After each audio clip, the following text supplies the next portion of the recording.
주의 뜰에 거하게 하신 사람은 복이 있나이다. 우리가 주의 집 곧 주의 성전의 아름다움으로 만족하리이다. 본문 4절에 시인은 성도의 진정한 행복을 구체적으로 네 가지로 묘사를 하고 있는데, 첫 번째가 주께서 택하사 그랬습니다. 주께서 택하시고, 성도들의 참다운 행복의 첫 번째 조건이 무엇이냐? 다들 행복하고 싶죠? 첫 번째 참다운 행복의 조건이 선택된 하나님의 자녀라는 겁니다. 이게 행복의 첫걸음이에요.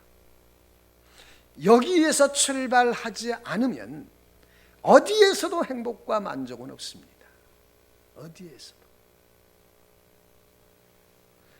이런 선택은 죄가 들어온 다음에 일어난 현상입니다.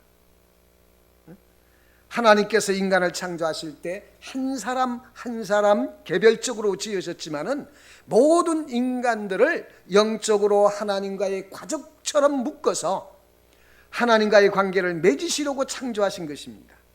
그런데 인간이 태어난 것 자체가 모든 피조물들 중에서 선택받은 겁니다. 선택받은 거예요. 선택이라고 말할 수가 있다, 그런 얘기입니다. 물론 죄가 들어오지 않고 인류가 번성했더라면 어떤 사람은 이런 일에 적합하고 어떤 사람은 저런 일에 적합하고, 그런 사람으로 하나님이 각각 다 사용했을 겁니다. 죄가 안 들어왔더라면.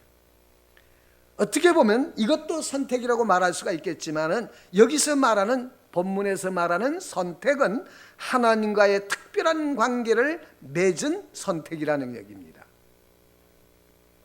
첫사람 아담은 하나님과의 특별한 관계를 맺은 선택된 사람이었지만은, 그러나 죄가 들어온 이후에 하나님과의 관계가 전부 깨트려졌습니다. 이후에 사람들과의 관계가 단절되었고, 자연과의 관계도 깨트려지고, 심지어는 자기 자신과의 관계도 단절되었습니다. 그 속에서 인간은 누구이며 어떻게 살아가야 하고, 자기를 창조하신 하나님이 어떤 분이신지를 아는 지식을 잃어버리게 된 겁니다. 잃어버리게 됐어요. 그런데 문제는 인간이 하나님을 떠날 때는 스스로 떠나지만은, 돌아올 때는 창조하신 하나님이 어떤 분이신지를 아는 그 하나님께로 돌아올 수는 있어요, 없어요? 없습니다. 내 스스로는 하나님께로 돌아갈 수가 없습니다. 우리는 살면서 늘 경험합니다. 내 마음 하나 내가 어찌할 수가 없습니다. 성령의 역사가 아니면은 이 마음 하나 하나님께 드릴 수가 없어요. 성령의 역사가 아니면. 하물며 내가 하는 모든 것이 마찬가지예요. 하나님의 은혜 위에 은혜가 아니면 내가 하는 모든 것이 하나님 앞에 드려질 수가 없습니다. 없어요. 그런데 문제는 인간이 하나님을 떠날 때는 스스로 떠났지만 돌아올 때는 스스로 돌아올 수 없다는 것인데, 하나님께서 이렇게 단절된 인간을 그냥 내버려 두시지 않고 은혜를 맺기 위해서 부르신 것이 바로 은혜입니다. 이렇게 부르셔서 하나님과의 특별한 관계를 맺은 백성들을 또는 백성 또는 자녀라고 부르어요. 이런 선택에는 두 가지로 설명을 할 수 있어요. 첫째는 원리적으로 하나님의 형상을 입은 모든 사람들이 선택되었지만은, 넓은 의미에서는 타락한 후에는 모든 인간이 하나님의 도움을 입으며 살고 기동하고 존재하기 때문에 모든 인간을 다 하나님의 백성이라고 말할 수 있습니다. 그러나 실제적으로는 좁은 의미에서 인간이 죄를 짓고 하나님과 단절된 후에 이 세계가 무엇을 위해 존재하며 하며 또 나 자신이 누구고 무엇을 위해 어떻게 살아야 하는지 이것을 알지 못하는 사람이 됐습니다. 그럼에도 불구하고 하나님은 자신을 모르는 세상 사람도 이성의 힘이 남아 있어서 사물들을 만들고 이용하는 점에서는 다른 피조물보다는 비교할 수 없을 정도로 탁월합니다, 인간이. 그러나 인간이 사용하는 사물이 이게 어디서부터 기인됐으며 그것을 사용하는 자신의 존재가 무엇이고 모든 만물들이 무엇을 위한 것인지를 알 수 있어요, 없어요? 알 수가 없고 전부 다 자기를 위해서 사용합니다. 나를 위해서 사용을 해요. 또 하나는 이런 인간을 하나님께서 언약 관계로 부르셔서 하나님과 내가 특별한 관계를 맺어서 하나님의 자녀가 되게 하셨다는 것이 성경에서 주장하는 행복자라고 불러요. 선택받은 그것이 행복자인 겁니다. 이런 하나님과의 언약 관계는 아주 생생하게 이스라엘 백성들에게 계시되므로 이후에 이 성경의 계시를 통해서 신앙을 가지게 된 모든 사람들이 하나님과의 관계를 이해하고 알고 믿게 되는 표준이 된 것이 성경입니다. 그런데 하나님께서 자신을 계시해 주실 때에 항상 계시받는 백성이 살아가고 있는 이 시대에 문화를, 그 상황을, 그 정황을 사용하셔서 부르신다는 겁니다. 오늘날도 마찬가지예요. 아브라함은 갈대 우르에서 우상을 조각해서 팔아서 먹고 살던 집안입니다. 아브라함은 어느 날 하나님께서 찾아오셔서 그를 모든 백성의 조상으로 삼으시고 그의 자손을 하늘의 별과 같이 많게 해주시겠다는 일방적인 은총을 약속을 주셨습니다. 그리고 아브라함에게 제물을 바치게 하고 쪼간 제물 사이로 하나님이 친히 지나가시면서 보증을 해주셨어요. 이것은 왜 그렇게 해주셨는가? 당시 고대 근동에 상인들끼리 계약을 하거나 이렇게 계약을 맺으면은 흔히 성행하던 언약을 맺을 때에 그렇게 짐승을 쪼개서 그 쪼갠 사이를 둘이 손잡고 지나가는 행위를 했다고 합니다. 그래서 아브라함 마음속에 하나님께서 약속하셨어도 그렇게 많게 해주시겠다 약속하셨는데 믿어집니까? 예? 믿어졌겠어요? 믿지 못했으니까 그런 언약을 보여주시죠. 당시의 고대 근동에 널리 알려져 있는 방법으로 하나님이 그 상황을 사용하셔서 언약 방법을 사용하셔서 아브라함을 믿게 만들어 가시는 겁니다. 이 믿음이 아브라함의 믿음이 아니라 하나님이 믿게 하시는 믿음의 행위라고 그러는 겁니다. 믿음의 행위라고 그래요. 아브라함이 믿어서 조상이 된 게 아니에요. 왜냐? 고대 근동에 수많은 신들이 있었고 그 신들은 인간들로 하여금 섬김을 받으려는 참 탐욕적인 신들이고 진실성이라든지 신실함을 찾아볼 수 있는 신이 없었습니다. 그저 정성을 다하여 뭘 자꾸 바치랍니다. 아브라함은 여호와 하나님이 나타나셨을 때도 아마도 이런 신들 중에 하나가 아니겠는가 이렇게 생각했을 겁니다. 그래서 하나님이 당시에 흔히 행해지던 언약의 관습을 습관을 따라서 하나님이 주신 약속이 확실하게 이루어질 것이라는 사실을 확인시켜 주신 것이 아브라함의 언약입니다. 이것을 가지고 봉신조약이라고 그래요. 봉신조약이라는 것은 한 왕이 넓은 땅을 다 다스리려고 하니까 그 통치가 미치지 않는 지역도 있고 이래서 한 사람을 신임하는 신하를 세워서 그 땅을 이렇게 분할해 줄 때에 내가 너에게 베푸는 것은 무엇이고 너는 나에게 어떤 의무를 다해야 된다라는 약속의 문서를 석장을 만들어서 하나는 왕이 가지고 또 하나는 그 봉신이 가지고 또 하나는 신전에 보관한다고 합니다. 그래서 짐승을 죽여서 반으로 쪼개고 천지신명이 내려다보는 가운데서 왕과 책봉을 받은 신하, 봉신이라고 그러죠. 신하가 쪼갠 사이, 재물 사이를 걸어가는 것을 가지고 봉신조약이라고 그래요. 이렇게 재물 사이를 지나가는 것을 둘 중 누가 이 언약을 어기면 이 짐승과 같이 목숨을 잃게 될 것이다. 이런 약조입니다.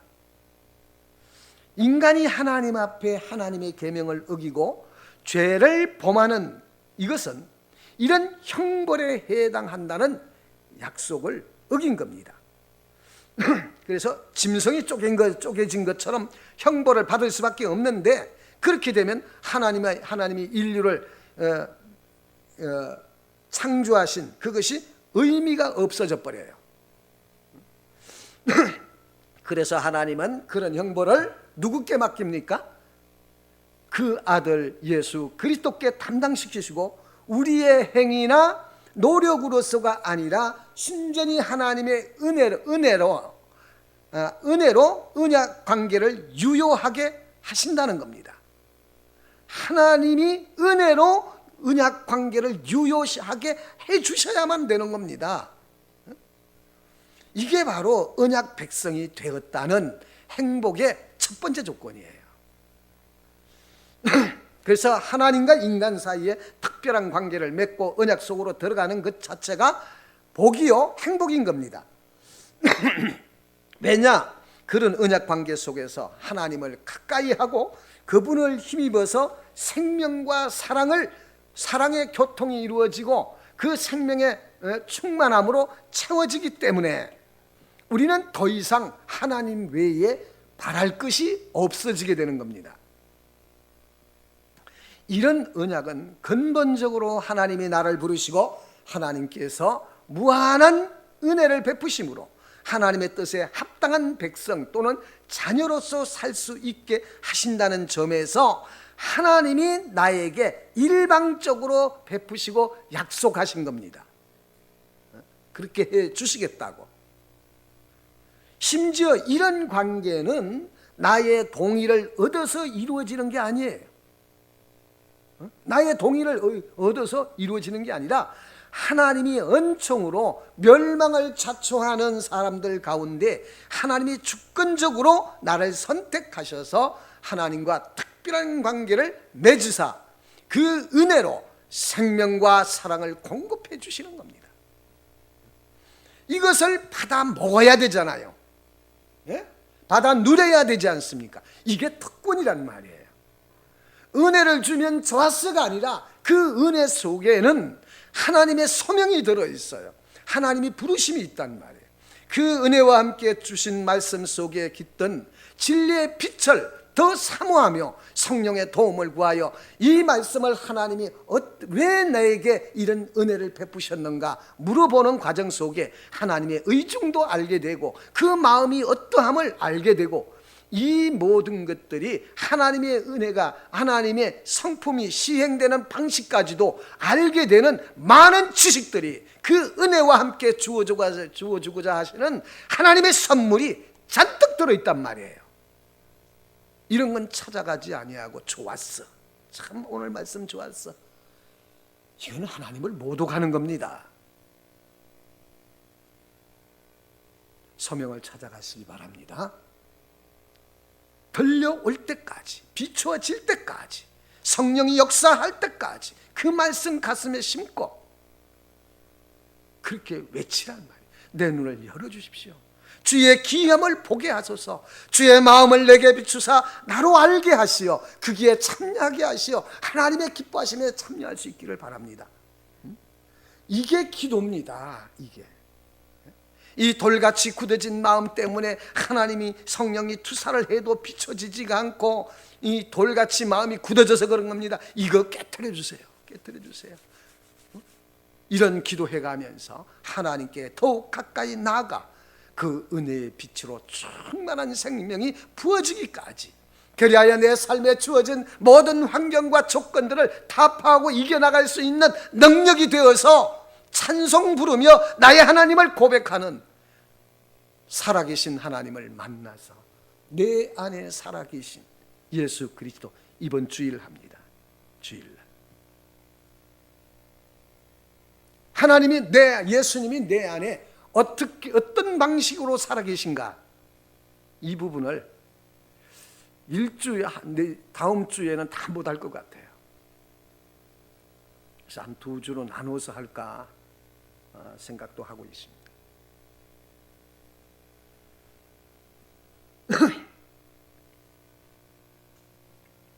근데 이런 언약 관계는 두 가지 측면이 있습니다.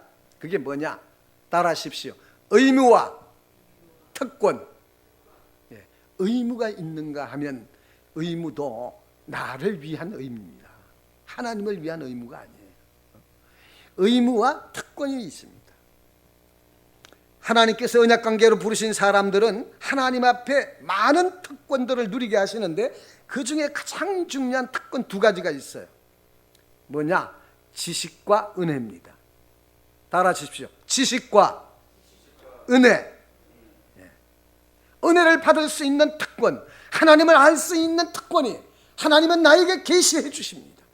나의 계명을 지키는 자라야 나를 사랑하는 자니 나의 사랑하는 자는 내 아버지의 사랑을 받을 것이요 나도 그를 사랑하여 그에게 나를 나타내리라. 누구에게 그렇게 특권을 주신다고요?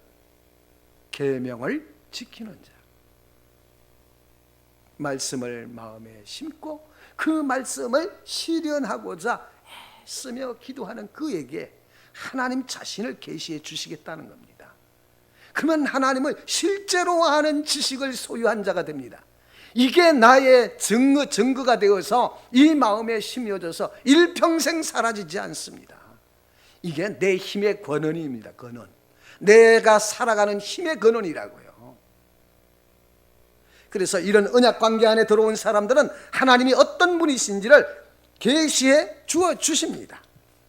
즉 하나님께서 언약 백성을 부르신 자들은 하나의 공동체를 이루어서 살게 하셨는데 그 공동체의 말씀을 풍성하게 주시되 옛 언약과 새 언약, 즉 구약과 신약의 말씀을 주십니다. 이 언약의 말씀 속에는 하나님을 실제로 아는 지식들이 풍성하게 들어 있습니다. 단순히 그 말씀이 의도하시는 그 말씀이 의도하시는 그 지식뿐만 아니라 그 진리의 빛이 우리에게 비추어질 때 나의 어느 부분을 고치시고 생성하게 하시고 살아나게 하시고 하시는가, 이런 것들을 알게 되는 겁니다. 왜 이 말씀을 나에게 지금 주시는가, 그렇게 말씀하실 수밖에 없으신 하나님의 마음이 어떠한가를 배우게 됩니다. 이게 전부 지식들이에요. 그게 이 지식을 통해서 하나님이 누구신가를 알고 내가 어떤 존재인지를 깨닫게 되고 자연히 내게 주어진 환경과 조건, 이것과 나와의 삶의 인생의 관계가 어떻게 그것이 나를 빚어가고 세워가고 나를 축복하시는 하나님의 행사들인가, 이런 것들이 보게 되고 해석되어집니다. 내가 나를 공정하게 사랑하게 돼요. 육신에 끌려서 그저 어디 맛있는 음식 한다 하면 그냥 거기 가서 한번 먹어보겠다고 그렇게 호들갑을 떨었는데 그런 것 전혀 상관이 없습니다. 이제는 내 영혼에 하나님 내 안에 사신 살아계신 예수 그리스도, 그분의 말씀을 쫓아 그분과 교통하며 그 친밀함 속에서 그 하나님의 성품이 어떻게 시행되는가를 곳곳에서 목도하면서 이렇게 가까이 계신 하나님을 내가 못 보고 지금까지 내가 살았다는 것이 장님이 아니고서야 어떻게 그럴 수가 있겠는가. 내가 나를 이해하지 못합니다. 그럴 때에 내가 나를 공정하게 사랑할 수 있게 됩니다. 공정하게 사랑할 수 있게 돼요. 내 육신에 끌려서 육신이 요구하는 거 아무리 따라가 봐야 그건 공정하게 사랑하는 게 내 육신만 사랑하는 거야. 내 영혼과 육신을 사랑할 수 있기를 바랍니다. 이게 공정하게 사랑하는 겁니다.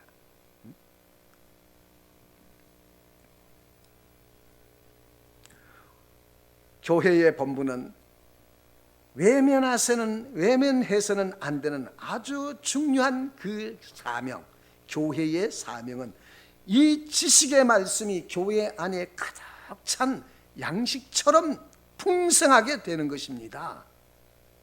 이 지식이 교회 안에는 풍성해야 돼요. 한편의 설교를 듣고 그 속에 진리의 빛들이 보석처럼 빛나야 되는 겁니다. 진리의 말씀은 함량 미달이라서 듣기에는 좋은데 저문을 건너 열고 나갈 때 여기에는 아무것도 없습니다. 아무것도 없어요.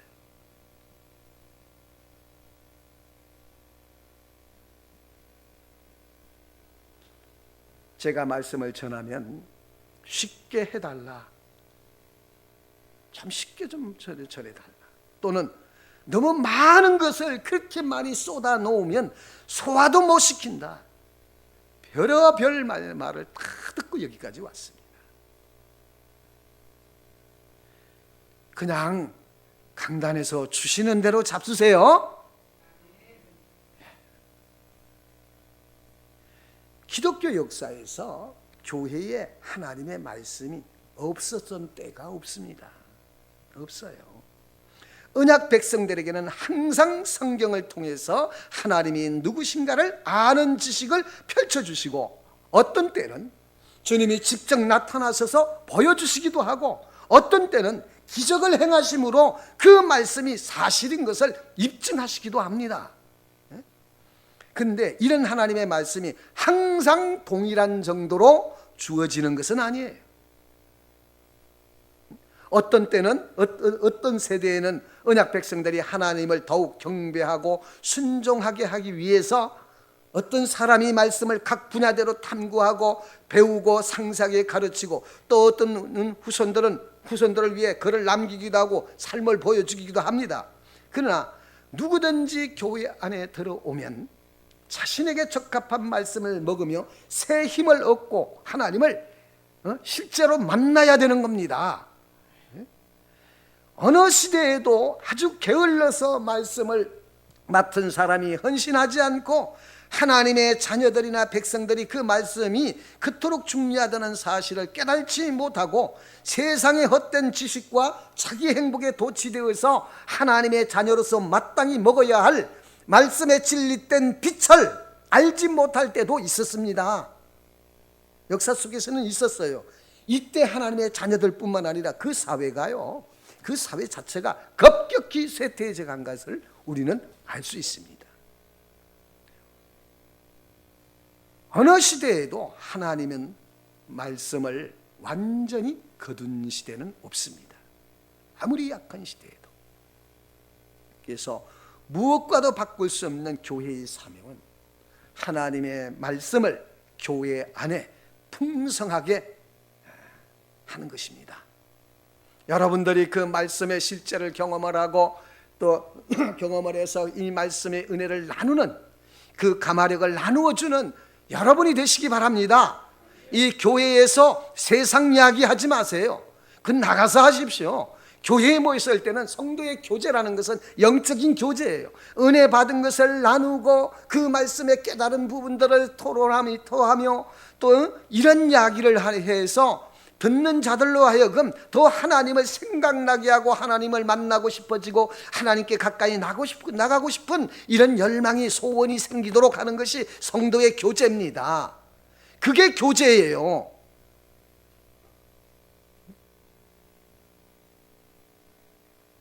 오늘 본문 65편을 살펴보고 있는데, 다윗이 하나님을 만나 알게 된 지식을 살아있는 말씀으로 기록을 남겨서 오늘날 수많은 사람들이 유익을 주고 무너질 수밖에 없는 사람들이 이 말씀의 지팡이를 붙들고 일어나서 하나님을 찬양하게 되었습니다. 이것이 하나님과의 언약 관계에서 누리는 최고의 특권이요 지식의 은혜입니다. 하나님을 아는 지식. 두 번째는 특권이 뭐라고 그랬습니까? 은혜라고 그랬습니다. 하나님의 은혜는 우리의 힘이요 능력입니다. 자, 따라하십시오. 은혜가 없으면, 아이고, 뭐 하는 거예요 지금? 다 잊어버렸어. 은혜가 없으면 살 수도 없고 죽을 수도 없고, 이거 자동으로 나왔잖아요. 다 잊어버렸나? 왜 이래요? 우린 사실 그래요. 은혜가 없으면요 살 수도 없고 죽을 수도 없습니다. 무슨 이 은혜는 우리의 힘이요 능력인데 무슨 힘입니까? 그 힘이 무슨 힘이에요? 사랑의 힘입니다. 하나님의 사랑의 힘이에요. 자기를 부인하고 하나님께 순종하며 주님을 따라갈 수 있는 힘입니다. 하나님은 이런 은혜를 아낌없이 우리에게 부어주실 것을 약속하셨습니다.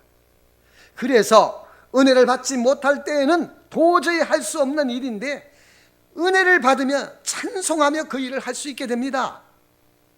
그래서 언약 백성들에게 무한하게 이 은혜를 공급해 주셔야만 우리가 살 수 있는 것입니다. 할 수도 있고 살 수도 있는 겁니다. 그 언약 백성들이 하나님의 뜻을 따라 순종하기 위해서 필요한 은혜는 제한 없이 공급하시고, 또한 그 길을 가다가 죄에 빠질 때 무한히 용서해 주시고 또다시 사랑의 관계를 회복시켜 주시는 것이 하나님의 주권이요 우리에게 주어진 특권입니다. 이런 특권만 있는 것이 아니죠. 의무도 있습니다. 의무도 있어요. 이것은 하나님을 경외하는 겁니다. 전심으로 하나님을 사랑할 수 있기 바랍니다. 전심으로 사랑하라 하니까 부담스럽습니까? 예? 자, 어떻게 전심으로 사랑할 수 있을까? 하나님을 경외한다는 것은 하나님은 나와 비교할 수 없는 질적인 차이를 알고 나는 그 앞에 티끌에 불과하다는 사실을 깨달아서 그런 하나님이 나와 같은 죄인을 사랑하시고 선택하셨다는 이 사실 때문에 하나님만을 전심으로 사랑하는 것이, 그게 성경에서 경외한다라고 표현합니다. 구약 성경에. 그래서 하나님을 사랑하기 때문에 나는 하나님 앞에 없는 것처럼, 자신의 모든 것이 주님을 위해 태어난 것처럼 그렇게 사랑하는 것이 하나님을 경외하는 핵심이요 최상의 의무입니다. 두 번째는 전적인 순종을 해야 됩니다. 근데 순종이 쉽습니까? 왜 순종이 잘 안 되죠?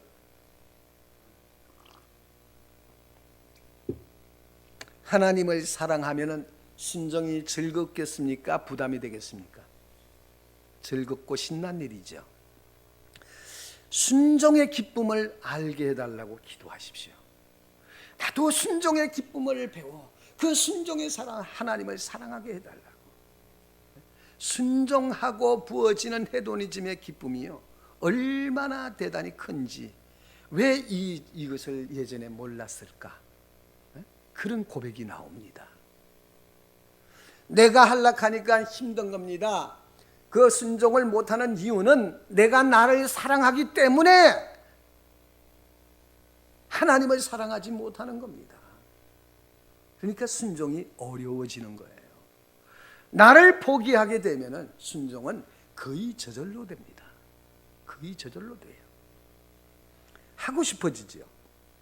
그래서 하나님을 사랑하는 마음은 전적으로 순종하게 되는데, 언약 관계에 있는 하나님의 자녀들은 주님께서 전적으로 순종하며 사는 것이 의무인데, 이 순종이 가시밭길을 걷는 것 같고 내가 할 수 있는 것은 하겠는데 이것은 못해.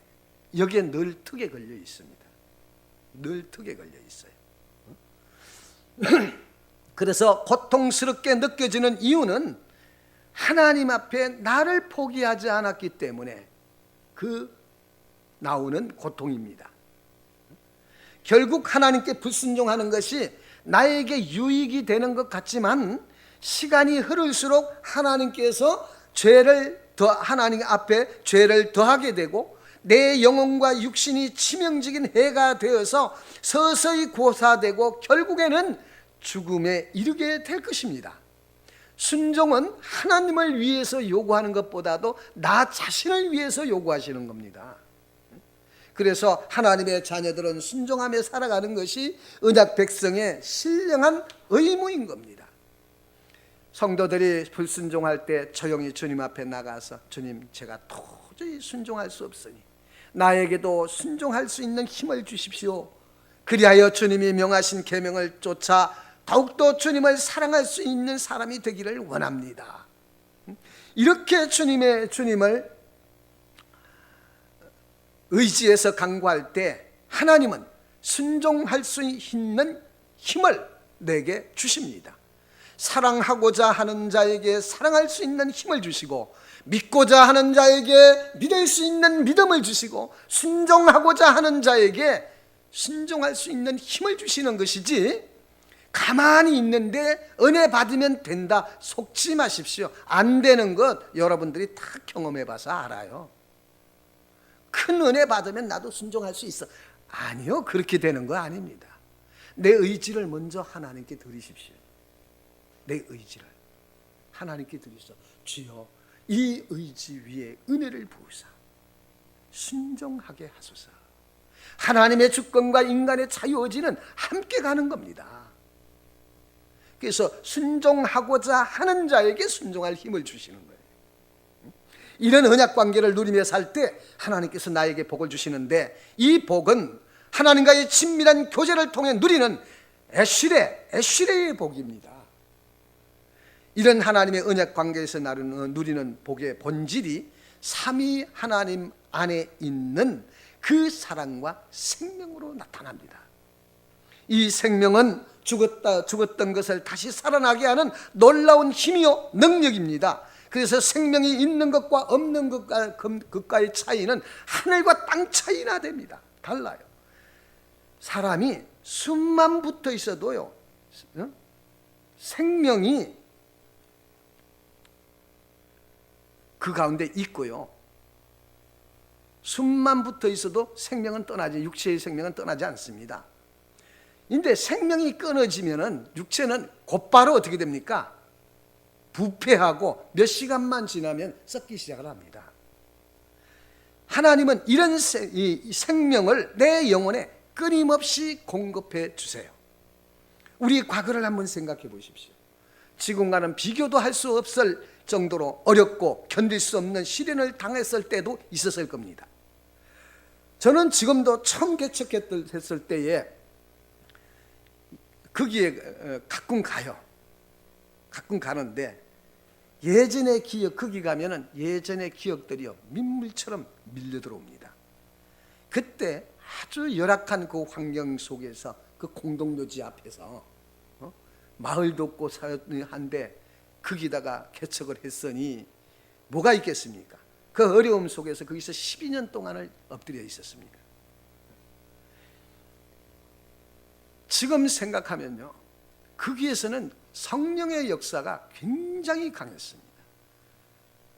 때로는 그 교회 문을 열면 뒤로 활짝 몇 걸음씩 물러설 정도로 성령의 파워가 굉장했어요. 이런 생명은 나를 죽이려는 것에 대하여 끊임없이 항거하는 능력입니다. 다시 합니다. 나를 죽이려는 것이 뭡니까? 타락한 본성들이요, 내가 나를 사랑하려고 하는 것입니다. 내 욕심에 이끌려 살고자 하는 욕망들이에요. 이런 것들을 항거할 수 있는 힘이 생명이라고요. 너무나 쉽게 알고도 안 되는 줄 알면서도 눈 뻔히 뜨고도 끌려가잖아요. 왜 그래요? 내 안에 생명이 없어서 항거할 수가 없는 겁니다. 항거 능력이 없는 거예요. 은혜를 받으면 이런 생명, 항거 능력이 있기 때문에 그런 것이 못 견디게 싫어하고 그것을 바라보고 있는 그 자체 나 자신에 대해서 내가 처벌을 합니다. 내가 나를 처벌을 해요. 이런 생명이 넘칠 때 성도들의 안에는 그 사랑의 사람이 되는 겁니다. 주님이 하나님과 사람 사이의 중보자가 되셔서 하나님과 화해시켰던 것처럼 성도들이 주님이 이 땅에 계셨더라면 하셨을 그 일을 교회를 위하여 내 육체의 처운나는 바울의 고백처럼 하나님을 사랑하고 이웃을 내 몸과 같이 사랑하며 예수가 누구인지를 보여주기 위하여 열심히 섬기는 그 손길이 사랑의 손길이 된다, 그런 얘기입니다. 성도라면 세상에서 짐승처럼 살다가 흔적 없이 사라지는 존재가 아닙니다. 선택받은 하나님의 자녀예요. 하나님의 선택한 백성은 그리스도의 몸이 되게 하셔서 내가 주님께 돌아오지 않았다면 결코 알 수 없는 하늘의 비밀한 것들, 진리의 말씀들을, 또한 하나님을 아는 지식들을 깨우쳐 주시고 보여주셨습니다. 그래서 언제든지 주님께로 돌아가 십자가를 의지하여 살 때 영원한 생명을 누릴 수 있도록 하나님이 나에게 성령으로 조명해 주시고 은혜로운 말씀으로 말씀의 지식 속에 삼켜진 비밀들을 깨닫게 하시고 더욱더 하늘의 기쁨과 완전한 만족을 누리며 찬송하며 살게 하십니다. 더욱이 우리는 하나님의 말씀 붙잡혀 성령의 은혜로 주님과 연합하여 살아가는 것은 삶의 이전의 삶과는 전혀 새로운 삶의 방식입니다. 성령의 법으로 우리는 살지 않습니까? 생명의 성령의 법으로 죄와 사망의 법에서 우리를 해방시켰습니다. 그러니 이 땅에 살아가는 삶의 방식도 다른 겁니다. 원래 인간은 원래 그렇게 살도록 만들어졌지만은 죄로 인해 잃어버린 자리로 돌아간 것이죠. 지난 시간에 참다운 행복을 말씀드렸는데 성도에게 실제적인 행복은 언제 가장 크게 경험한다고 했습니까? 성도의 기쁨은 이제 그 헤도니즘이 네, 이거 자료를 좀 찾아봐야 돼요. 이게 독일에서 에드 그 이름이 좀 기억이 좀 삼삼해서 그 사람이 처음 제창했던 겁니다. 그게 뭐냐면은 낙신주의라는 게 있습니다. 낙신주의, 하나님을 즐거워하는 것, 프로에베. 하나님을 즐거워하는 자만이 가장 하나님의 비밀한 것들을 많이 안다고 그랬습니다. 지금 이렇게 내 속에 타락한 본성과 싸워 승리한 그들에게는 이 헤도니즘의 기쁨을 주는 것입니다. 하나님의 기뻐하심을 따라 가고 있는 사람이라는 겁니다. 그 뜻이. 여러분은 하나님의 기쁨을 쫓아가는 사람들입니까? 믿음이 없이는 기쁘시게 못하나니 그랬습니다. 나의 믿음 없는 것을 간구하며 주여 내가 믿기를 원하나이다. 나에게도 그 믿음의 빛을 내게도 믿음의 말씀을 내게 주사 나로 하여금 하나님을 어린아이처럼 의지하고 살아갈 수 있게 도와주세요. 이거는 지금 하나님의 기뻐하심에 참여하거나 하나님의 헤도니즘에 참여하고 있는 겁니다. 그게 낙선주의라고 그래요. 이게 독일에서 처음 주창했던 내용입니다. 이게 지금 미국에서는 최고의 영향을 미치고 있다고 그래요. 제일 크게 영향을 미국 신앙 교회에서 가장 큰 영향을 미치고 있다고 합니다. 오늘 본문에 죄악이 나를 이겨 싸우니 우리의 죄과를 주께서 사시리이다. 이 번역이 좀 상이합니다. 죄악이 나를 이겨 싸우니에 콤마를 찍고 하나님은 우리의 죄과를 사시리이다. 이 히브리어로 보면 까파르입니다. 까파르인데 구속하다, 덮다 그런 뜻이에요. 이 까파르라는 단어는 배에 페인팅이 벗겨진 데를 덧입혀 칠한다는 데에서 나온 단어입니다. 죄악이 나를 이겨 싸우니라는 고백은 시인이 과거 어느 시점에 은혜 안에 거하지 못하고 육체를 따라 죄의 지배를 받았던 경험을 표현한 겁니다. 그러나 죄악이 나를 이겼지만 주님은 나의 죄를 배에 페인트가 벗겨진 것을 칠해서 회복을 복구시켜 주시듯이 그렇게 나를 구속해 주십니다. 그런 뜻입니다. 이해가 되십니까? 인간의 정욕이 솟구치고 죄를 짓고자 하는 마음이 불일듯 일어나고 분노가 폭발할 때 내가 할 수 있는 일은 거의 없을 겁니다. 그때 내가 할 수 있는 일은 거의 없어요. 이때 주님이 친히 나를 어루만져 주셔야만이 내가 나일 수 있는 것이지, 주님이 구속해 주시지 않으면 내 몸에 더러운 오물을 쏟아져 나온 내 속에서 온갖 오물들이 쏟아져 나올 것입니다. 그렇죠? 이때조차도 주님이 나를 그 상한 마음, 찢겨진 그 마음에 그 색칠을 해주시듯이 그렇게 구속하실 것입니다. 이것이 바로 믿음의 고백입니다. 믿음의 고백이에요. 염려와 근심으로 마음이 흔들릴 때, 분노로 마음이 솟구칠 때, 타락한 욕망으로 심장이 요동칠 때, 그때마다 가슴에 손을 얹고 주님을 의지하며 찬송가 가사처럼 주달려 죽은 십자가 나 항상 생각할 때 세상에 붙던 욕심 헛된 줄 알고 버리네, 찬송가 있죠. 이렇게 주님을 의지할 때 분출하던 역정들이 놀랍게 사라지는 것을 여러분들도 아마 경험해 봤을 겁니다. 이게 주님이 지금 손으로 만져주시는 거예요. 구속해야 하시는 겁니다. 주님이 나를 위해 어떻게 죽으셨는데, 이 죽음은 나로 하여금 주님의 불순종을 버리게 하기 위함인데, 내가 어떻게 이 십자가를 외면할 수 있단 말인가? 그러면서 자기 자신을 책망할 때 그토록 내 안에서 요동치던 죄악들이 확 쓸려 내려가서 힘을 발휘하지 못합니다. 이게 저항하는 거예요. 주님 뜻대로 살고 싶은 마음이 이 속에서 불현듯 올라오게 됩니다. 이것이 바로 주님이 용서하시고 죄와 싸워 이긴 헤도니즘의 기쁨이라고 그러는 겁니다. 크리스찬 헤도니즘, 하늘의 기쁨을 맛보는 겁니다. 결론을 말씀을 드립니다.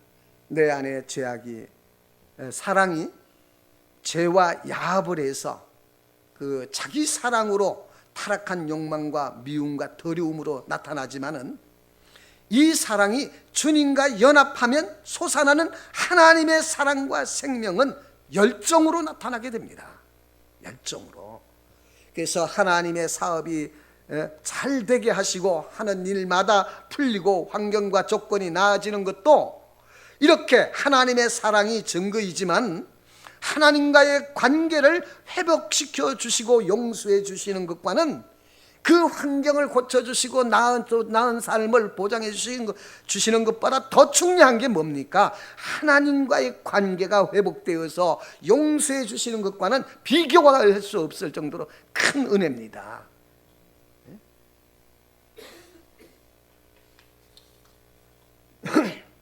간증하는 걸 들어보면은 결과를 붙들고 이렇게 해주셨다, 할렐루야 합니다.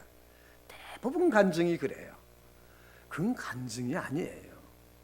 결과는 하나님이 하신 건데, 그 결과보다도 그 과정 속에 하나님이 어떤 은혜를 베푸셔서 이 자리로 올라와 하나님과의 관계가 회복되므로 이와 같은 하나님이, 이런 하나님이 이것을 행하셨다,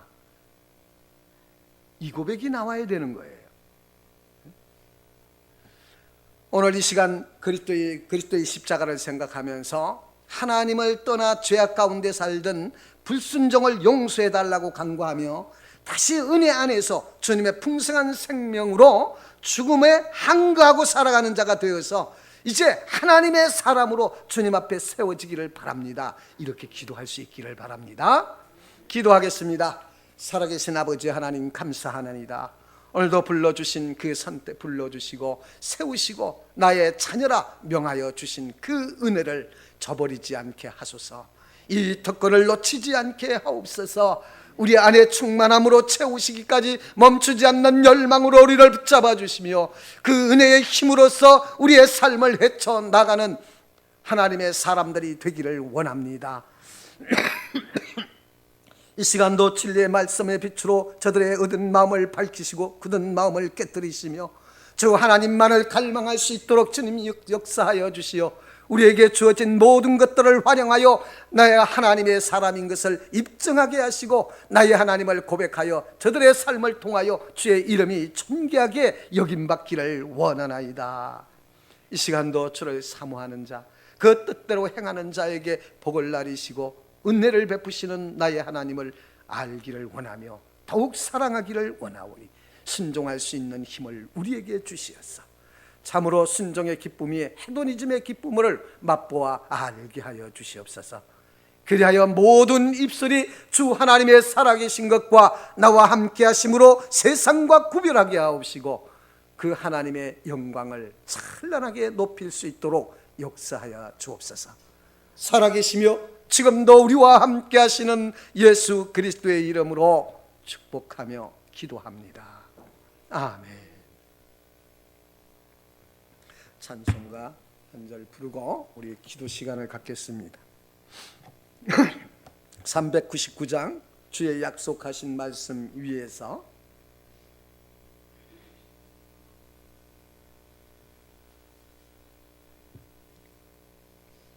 399장